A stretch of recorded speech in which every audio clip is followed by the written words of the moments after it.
la doctora. El concepto de ser humano tiene bastantes elementos en materia de derechos humanos. Para mí fue impresionante descubrir dentro del escenario de los derechos humanos que se construye como discurso y como institucionalidad después de la Segunda Guerra Mundial, encontrar que es hasta 1998 donde por primera vez se pregunta al escenario jurídico qué es un ser humano. Y se pregunta por primera vez por un caso que se llama el caso de fecundación in vitro versus Costa Rica, año 1998.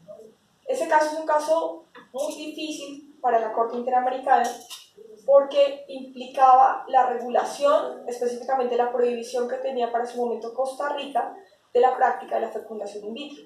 Era el único país de América que prohibía pues, la fecundación in vitro.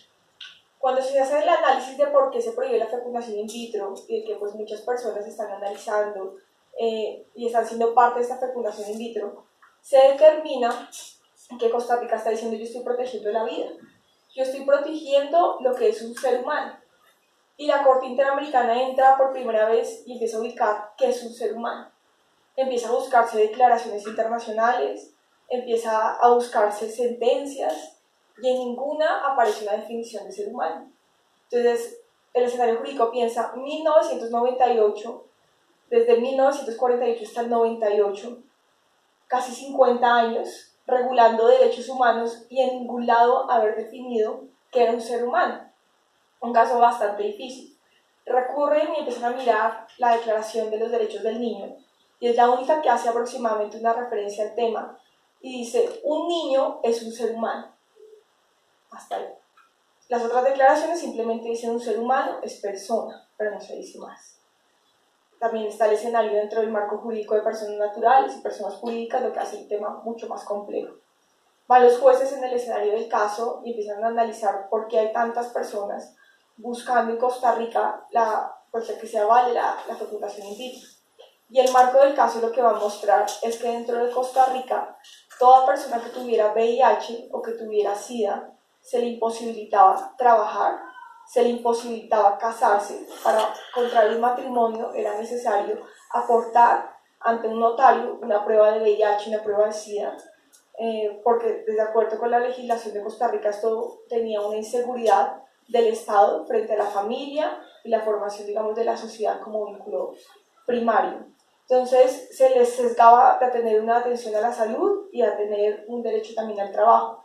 Las personas que querían casarse o que querían, digamos, que sus hijos tuvieran una vida un poco más normal de la que ellos llevaban, tenían la obligación entonces de salir del país, básicamente quedar embarazados por fuera mediante fecundación in vitro, ya que este método pues, permitía que las personas heredaran el VIH o el SIDA y regresaran así pues, al país. Entonces empieza a ser pues, ese flujo migratorio de muchas personas. Muchos empiezan a narrar que vienen a Colombia, porque en Colombia muchos médicos pues de buena fe y con un interés un poco ético de ayudar a estas personas acceden a esta práctica de manera gratuita. Entonces aquellos que tienen recursos limitados empiezan a viajar.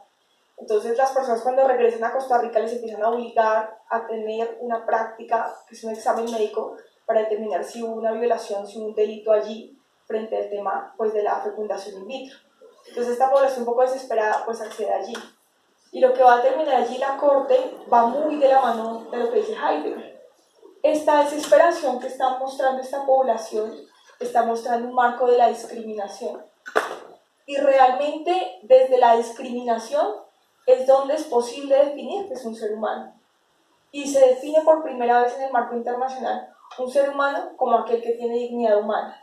Y aquel que tenga dignidad humana, dice así un poco la sentencia, no puede ser considerado dentro de un marco discriminatorio. Es decir, dicen así, todo ser humano, toda persona, todo niño tiene derecho a la dignidad, pero también a la no discriminación. Se define por allí, por primera vez, ser humano. Este escenario, este horizonte, pues nos permite ver a nosotros la vigencia del humanismo en el siglo de las luces, ¿no? Y es, independientemente de la asignatura, de la carrera que se participe, siempre que se hable de un escenario de sociedad, de personas, de dignidad, siempre cabe el tema de la pregunta por el otro. Y lastimosamente, nuestro escenario cotidiano pues nos muestra y nos refleja el tema de la discriminación como una constante que permite escenarios de violencia, de conflicto, como mencionaba un poco el día de ayer, de la estigmatización en la que hemos caído socialmente, donde pues es totalmente vigente hablar de lo que es un ser humano.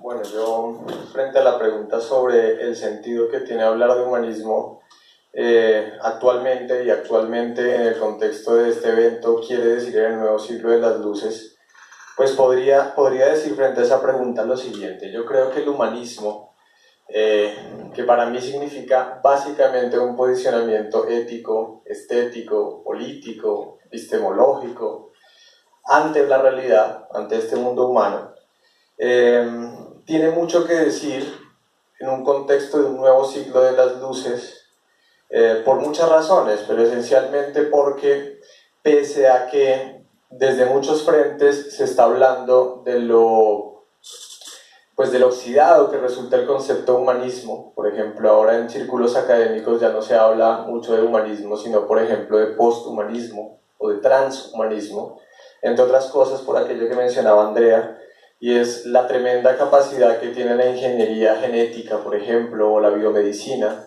de situarnos en panoramas que son incluso difíciles de entender para nuestras categorías con las que pensamos lo que es posible hacer con nuestros cuerpos.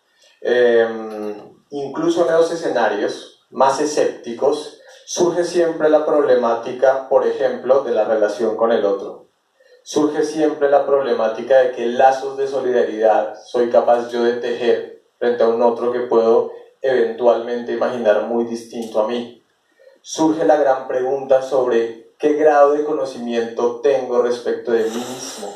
Surge la pregunta no resuelta todavía, sobre qué se necesita para participar plenamente de un sistema político democrático y liberal como en el que se supone que estamos. Y frente a esas preguntas, evidentemente el humanismo tiene respuestas bastante poderosas. El humanismo, como posicionamiento, insisto, ético, estético, político, etcétera, ante la realidad, nos enseña que el hombre siempre es fin y no medio. El humanismo nos enseña la necesidad de hacernos preguntas, no solamente para señalar que lo que es no es todo, como dijo Theodor Adorno alguna vez, sino además para entender todo lo que nos falta por conocer. El humanismo nos señala de una y otra manera siempre la necesidad de hacernos preguntas críticas. Y esto es fundamental en un contexto como el que hemos llamado nuevo siglo de las luces. Porque en este nuevo siglo de las luces nos enfrentamos los seres humanos a tremendos problemas. Uno de ellos, por ejemplo, el populismo. Una formación humanística garantiza, o al menos aporta sustancialmente el hecho de que una persona tenga como herramientas críticas para tomar decisiones políticas responsables. La xenofobia, gran peligro para la realidad colombiana ahora. El humanismo nos enseña a establecer vínculos universales, no solamente locales o nacionales, porque sabemos, revisando la historia, del peligro en el que caemos como sociedad si abrazamos el nacionalismo radical. Así que, por donde lo miremos, tenemos una serie de retos.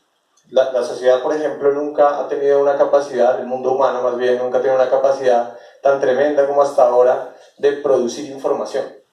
Lo que Eduardo decía da cuenta de una u otra manera que estamos no ante una falta de acceso a la información como pasó seguramente durante los 20 siglos pasados, sino un exceso de información.